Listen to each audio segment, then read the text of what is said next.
Here we go.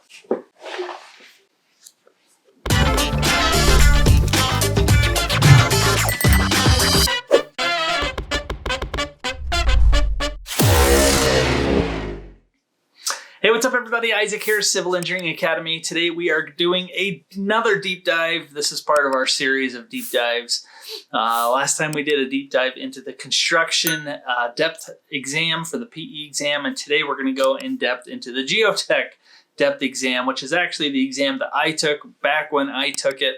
And so today we're going to talk about the exam, everything related to it, the testing center, the exam time period, all that fun stuff. We'll also do a deep dive into the specifications and also list some resources for you at the end of this thing. So if you're interested in taking the Geotech depth exam, this is going to be an episode for you. It's going to be a good one to listen to and pay attention to as you're gearing up to take the Geotech depth exam. And I'll share all the details coming up right after this. All right, let's go ahead and get after it. So the Geotech depth exam, first thing I want to highlight is the exam experience itself. So you have to take this in a Pearson VUE testing center. You have to get registered for the exam. It's $375 to get registered for this exam.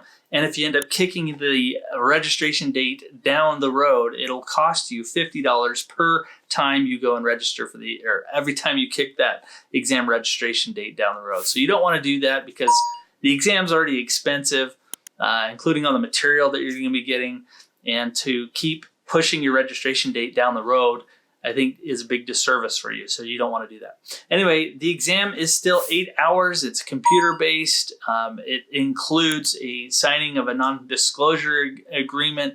You actually will be there for, I believe, 9 hours for the total exam experience.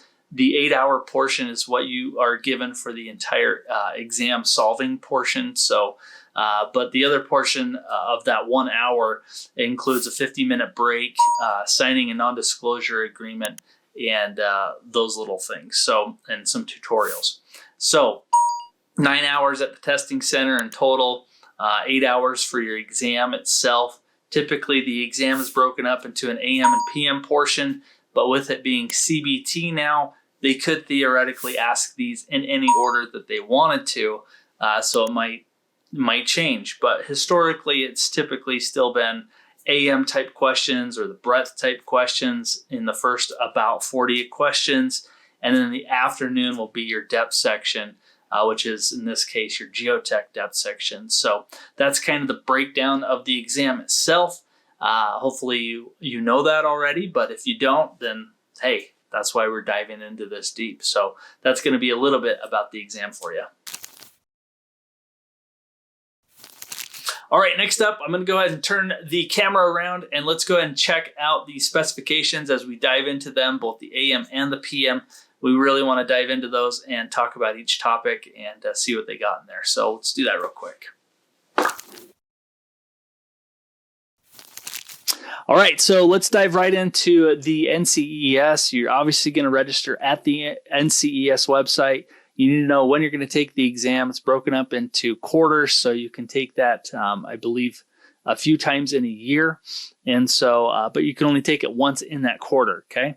So I already talked about the 80 questions and the 9 total hours, so we're not going to deal with that. We talked about the exam fee itself. What I want to share with you, though, is the specifications. So let's dive into that. This is the spec once you download it. These have not changed since April of 2015, although this particular one's been effective as of January of 2022. Let's go through this. The exam, again, is computer-based. It's closed book. You will have access to your standards. That includes the NCES reference handbook that they give you, and also the depth standards related to your depth exam. And there's only a few for the Geotech, which is actually, I think, a real positive for this particular exam. So the handbook, yes, all of it's given to you at the beginning too. So it's not like you have to wait until the afternoon to get that stuff. You'll have it all. Again, 9 total hours at the testing center, but you'll have 8 hours to solve the 80 questions. The exam does use both SI units and US units, although, when people have taken this exam, typically they only see US units, but they do cover themselves. It could be both. And then it says the exam is developed with a variety of approaches and methodologies, including design, analysis, and application. So on this exam, they have, because it's CBT, they can ask you alternative item type questions. So I encourage you to go check out the NCES website as well as their YouTube channel where they talk about those if you're unfamiliar with them. But alternative item types means that they can ask you things outside of just your regular, A, B, C, D, multiple choice. They can start asking you drag and drop, fill in the blank, point and click, stuff like that. So be aware of that.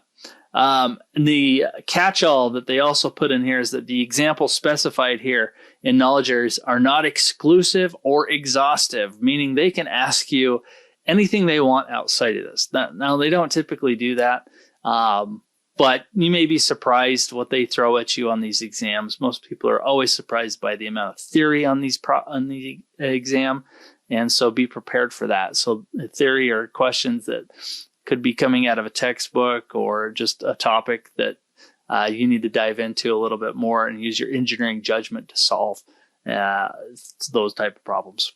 All right, let's get into it. So you've got your breadth stuff. So project planning, which is 4 to 6 questions, which includes quantity takeoff methods, cost estimating, project schedules, activity identification and sequencing. So everything to do with project planning at a breadth level, 4 to 6 questions.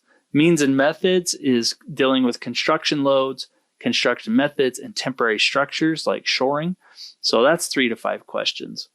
And so soil mechanics is your next area of emphasis, and that's lateral earth pressures, so retaining walls, soil consolidation, effective and total stresses, bearing capacities, foundation settlement, and slope stability. It's a bigger section at 5 to 8 questions.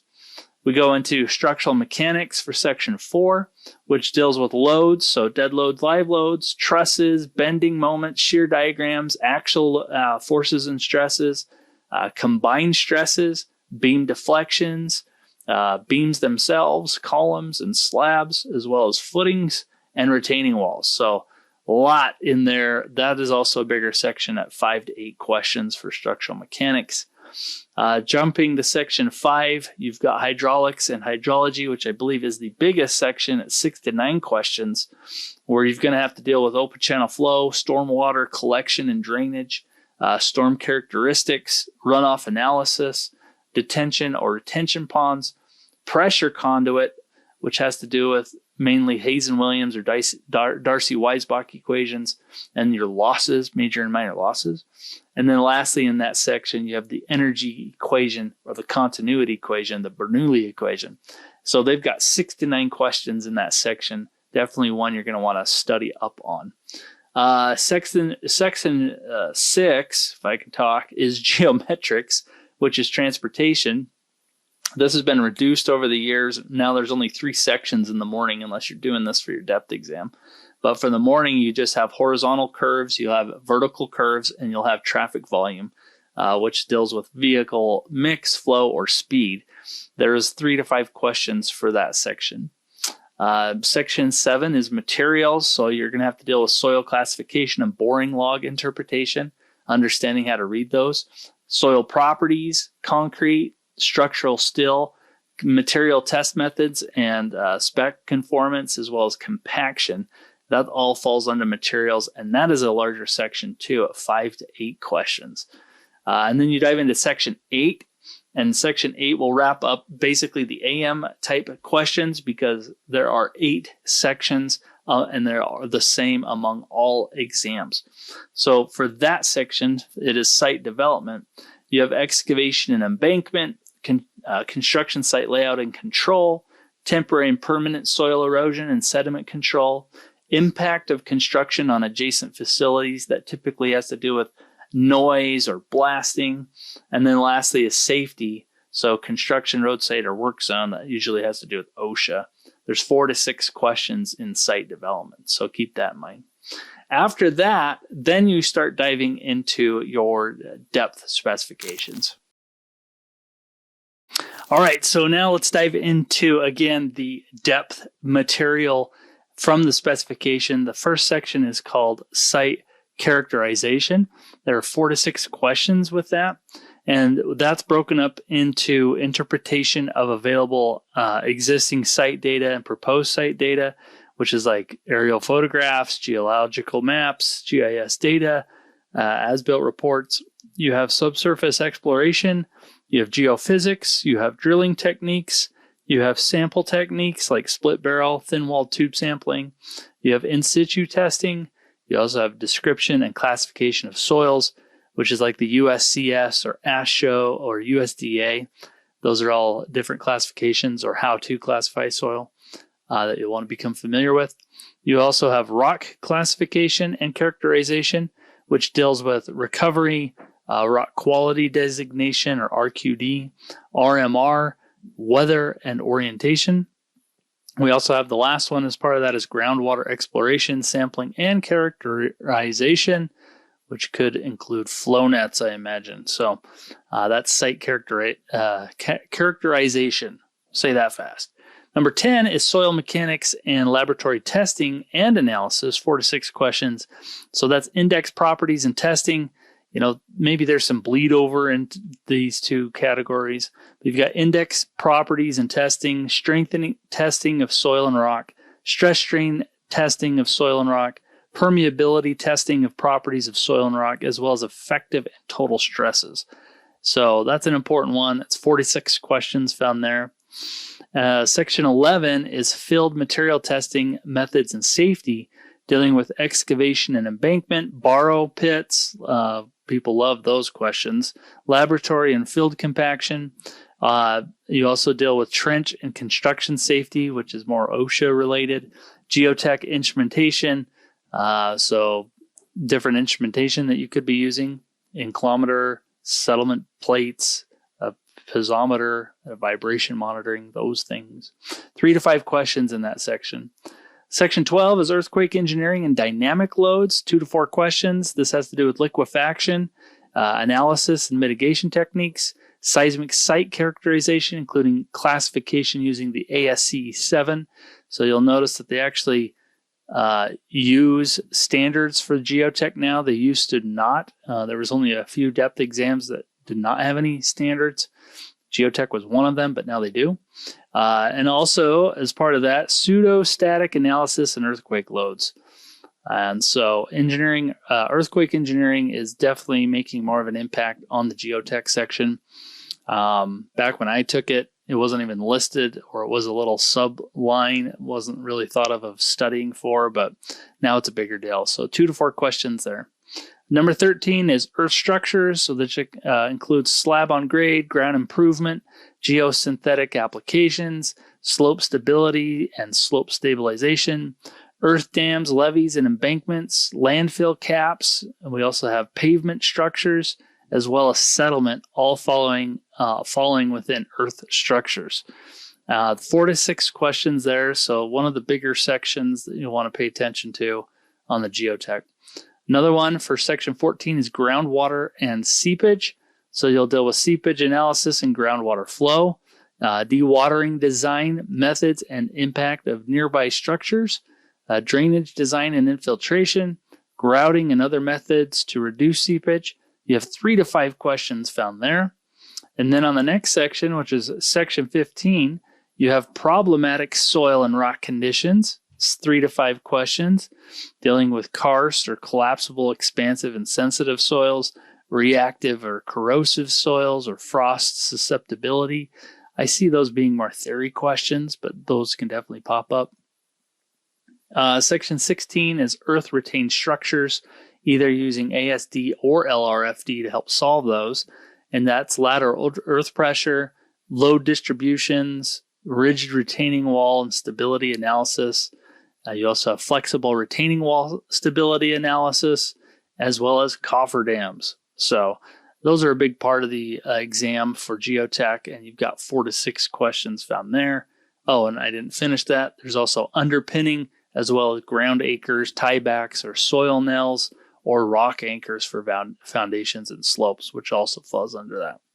17 is shallow foundations, which is bearing capacity, as well as settlement. 4 to 6 questions there. Quite a few questions for only 2 topics, but bearing capacity always rears its head on these. And then lastly, section 18 is deep foundations. And this deals with single element axle capacities like driven piles, drilled shafts, micropiles, helical screws. You also have lateral load and deformation analysis, single element settlement, down drag, group effects, installation methods and hammer selections, pile dynamics. And then we've got pile and drilled shaft load testing, as well as integrity testing methods. So lots of questions there. You got 4 to 6 that you'll find for deep foundations. So that's a lot of material that's going to be covered for your depth section of choice. Again, the first 8 sections is breadth. 9 through 16, 17, 8, 9 through 18 are going to be your depth related sections.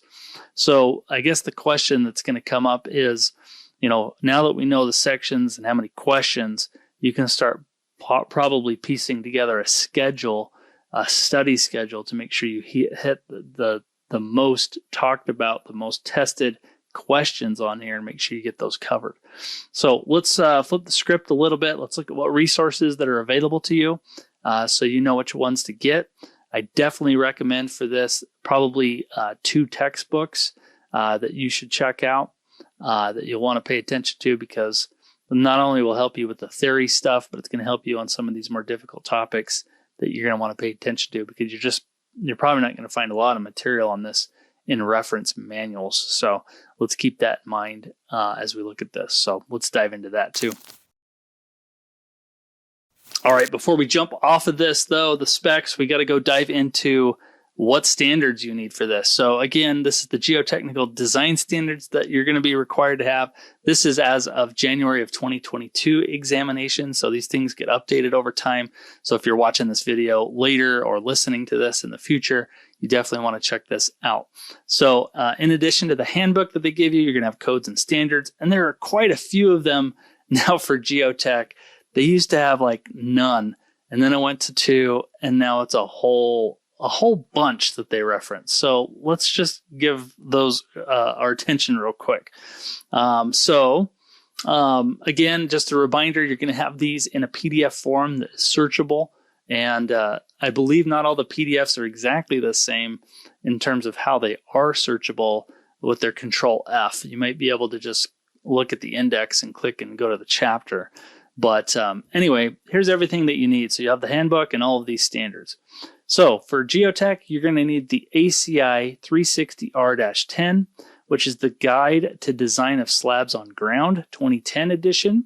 You need the ASCE 710, which is minimum design loads for buildings and other structures, the 3rd printing, which is as 2010. You also need EM 1110-2-1902, which is the USACE Engineering and Design Slope Stability 2003 edition, put out by the U.S. Army Corps of Engineers, something you're going to want for slope stability. You need the FHWA, the NHI 05-037. Now, the Federal Highway Administration, they have a Geotech, and this is what this is. It's the FHWA Geotechnical Aspects of Pavement 2006 edition, the U.S. Department of Federal Highway Administration.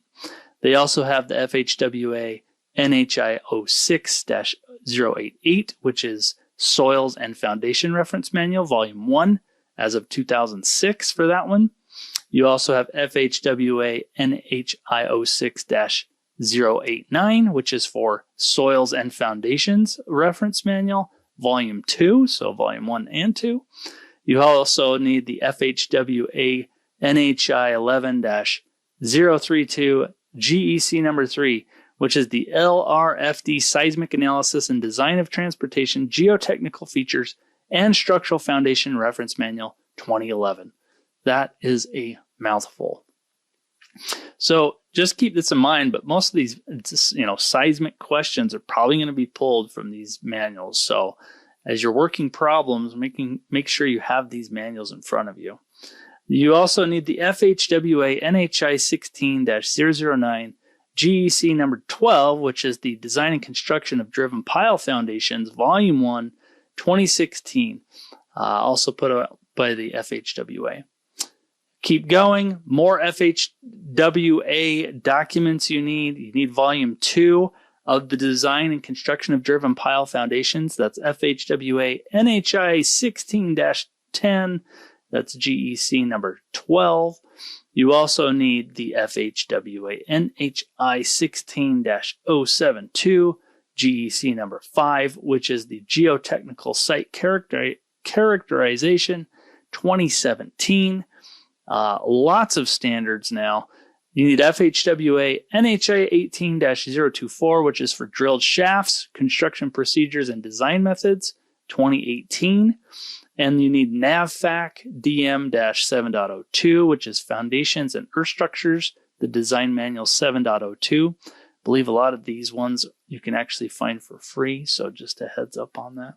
CFR Title 29, Part 1926, which is our OSHA stuff, U.S. Department of Labor. You'll want to look at that one. We also have UFC 3-220-01, which is Unified Facilities Criteria, which is UFC, Geotechnical Engineering 2012, the U.S. Army Corps of Engineers. And you also need 2 more of those. You need UFC 3-220-05, which is for dewatering and groundwater control 2004. And you need UFC 3-220-10N, which is the UFC Soil Mechanics 2005. So really, based on all of these standards, you probably got all the material you need there.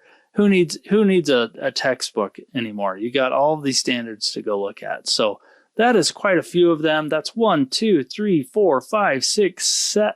1, 2, 3, 4, 5, 6, 7, 8, 9, 10, 11, 12, 13, 14, 15, 16 standards now for the geotechnical engineer depth exam. That's unbelievable. When I took it, there was 0. So that's crazy. Anyway, get those, beg, borrow. I'm not going to say still. You'll find these. So go grab those. You'll need them. And that's what's going to help you on your depth exam. So you got to have them. Bring that up with you as a PDF, ideally, and study as you're studying problems. Get to know these handbooks so you know them really well. Okay, it's part of the deal, and you got to know them as well as the handbook. Okay, that should cover those. All right, next we're going to dive into pass rates real quick. So let's talk about these really quickly. So the pass rates, as it's gone CBT, they update this in interesting time periods. So some of the PE, they've listed some PE exams that are administered year-round via computer-based testings. For these exams, pass rates are shown for the January to June or July to December population, and this is updated in July and January, respectively. So just keep that in mind for your PE exam. So if we run down here for Geotech, we can see that the last time that they updated this which was in June of 2022, when I'm recording this. So first time takers was 388. If you look at all of those, that's the lowest of all the PE test takers for the civil engineering exam. First time takers pass at a clip of 49%. Repeat takers was 29 people dropped down to 26%. So not great pass rates for that exam. In fact, the construction is the same for first-time takers, and they were higher for repeat takers. So, in fact, let's take a look here. In terms of repeating, it is tied with the lowest for a repeat taker to take Geotech. So don't be discouraged by those numbers, but that's just what, the facts are. So 388 test takers, about a 50% chance of passing, and then it drops to 26% as a repeat taker. That is extremely low, and I don't want you to be discouraged by that. It's just a matter of, learning the process, learning what this test is about, and figuring out how they test you and the questions that they throw at you. And sometimes you might have to repeat this exam, but it looks like 50% of the people are doing it anyway. But the exam is a hard exam. Geotech, I feel like, is a good one. And again, look at what you do for your career, see if it'll apply to you. And then the second thing I look at is what you did well in school. So if any of those are factors in your decision, then run with it. And of course, obviously, if you do it for work, that's the one you're going to want to do. But that's just the reality of it, and those are the pass rates for that. So I just wanted to highlight that for you. All right, the next thing I want to do is dive into where to get your resources. So obviously I'm a little biased, but I'm going to refer you to civilengineeringacademy.com. If you go to resources, depth resources, and go to geotechnical books, it'll go to all the books we recommend, including those on other sites. But mainly we want you to get practice problems under your belt. So you can look at those, including 201 solved practice problems for Geotech, the NCES exam, 6-minute solutions put out by PPI, as well as other books. I always recommend a good Geotech book. And DOS books are really good, including a foundations type book, because if you ever get stuck trying to study this stuff, you want a go-to book that you can dive into a little bit. So definitely check out what we have there. There's a nice book here. I think it's really hard to find now, if impossible, but it helped me on my exam when I took it. It's called the Essential Civil P Exam Notebook, and it helps with your geotechnical exam specifically. So if you can find that, it'd be awesome. And then Dr. Goswami always puts out good material as well. So check that out. It's there for you. In addition to that, we also have practice exams. So you can check out our depth practice exam, or if you need, we have just released a whole simulator that is built like the real deal. So you have all the resources on your left, the exam on the right, looks and feels the same. And we just released that, so you can check that out. Another avenue is obviously Amazon. Just go punch in Geotech PE exam. You can go check out all the resources they have there. The point is to get practice problems under your belt. So any of these practice exams are going to be good for you. So definitely check out Amazon. And then it's PPI. If you go to civilengineeringacademy.com/PPI, you'll be taken to PPI's website. And it's a bit buried, but if you go find their PE resources, they have good practice problems in their library you can buy, or a course, or you can check out specific material for the Geotech. They have a book for the geotechnical depth practice exams, which I think is very valuable for your depth exam. I highly recommend getting that. They also have their 6-minute solutions for the Geotech, which is good. And then they point you to the usual stuff. So those are the two I think would be really helpful for your Geotech depth exam at PPI. So check that out at civilengineeringacademy.com/PPI. The other one is civilengineeringacademy.com/SOPE. That's School of PE. And what they have there is they just barely released, if I go check this out, they just released, if you go to products, new PE civil exam review guides, they just released these awesome books. So they have a volume 1 and volume 2 for each depth section. So if you go check out the Geotech depth section, you can see that they've got volume 1 and volume 2. And I already added this to my cart, but if you go check it out in your cart, Volume 1 is basically all of your AM topics covered, and Volume 2 is all of your PM subjects covered. So let's go in here and check it out. You can see if we click on the description, it's $330 for all of this, but you get Volume 1 and Volume 2, and they cover the topics found right in the spec. So you don't have to guess of other subjects, other subject matter. It's all just given to you right there. So kind of nice. Check it out, civilengineeringacademy.com/SOPE. And those are the areas I would go to get resources for your Geotech depth exam. Hey, let's go ahead and wrap this thing up. I hope you enjoyed this episode doing a major deep dive into the Geotechnical depth exam. So if you are just starting out and you're researching which depth exam to take, hopefully this opened your eyes a little bit about which the specs that are covered, the exam process, the resources, the pass rates, all of that good stuff that you may have on your mind. I wanted to start from ground zero and make sure you understood all of that. So I'll be doing a few more as we dive into all 5 depth sections as part of the series that I'm doing. And if you want to go check out the construction one, which I did the first time, definitely go check that one out. We got Geotech now, and in the future I'll do the rest. So anyway, I hope you enjoyed this. I enjoyed doing this. Again, if you need resources to help you on your journey to become a professional engineer, check us out at civilengineeringacademy.com. And we're excited to help you out. So thanks for being here. We'll see you in the next one. Bye.